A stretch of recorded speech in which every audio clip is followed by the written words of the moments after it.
Sir, అందరికీ నమస్కారం. సభకు అలంకరించిన వాళ్ళకి. నా పేరు భాగ్యమ్మ, నాది మద్దూరు మండల్, కొమ్మూరు విలేజ్. నేను మహిళా సంఘంలో చేరి 14 సంవత్సరాలు అవుతుంది. అప్పటి నుంచి చిన్న సంఘం అధ్యక్షురాలుగా, గ్రామ సంఘం అధ్యక్షురాలుగా, మండల సమైక్య అధ్యక్షురాలుగా, జిల్లా సమైక్యల కార్యదర్శిగా చేశాను. ఇప్పటి వరకు ఒక మహిళ అంటే ఇంటికి పరిమితం అనేది ఉండేది ఇంతకు ముందు. ఇప్పుడు మేము మహిళా సమైక్య నుంచి, జిల్లా మహిళా సమైక్యల నుంచి ఒక పెట్రోల్ బంక్ స్టార్ట్ చేసినామంటే అది మాకు ఎంతో గొప్ప గర్వకారణం.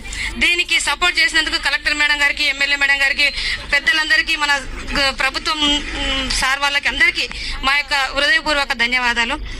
మేము ఇదొక్కటే కాకుండా మహిళలకు ఎన్నో యూనిట్లు పెట్టుకోవడానికి సహకరిస్తూ, మేము మా కాళ్ళ మీద నిలబడడానికి మీరెంతో సహకరిస్తూ, మేము చిన్న చిన్న యూనిట్లు పెట్టుకొని మేము కూలి పోకుండా 200-300 కూలి పోకుండా మా చేతున్నే మేము మదర్ యూనిట్స్ కానీ, డైరీ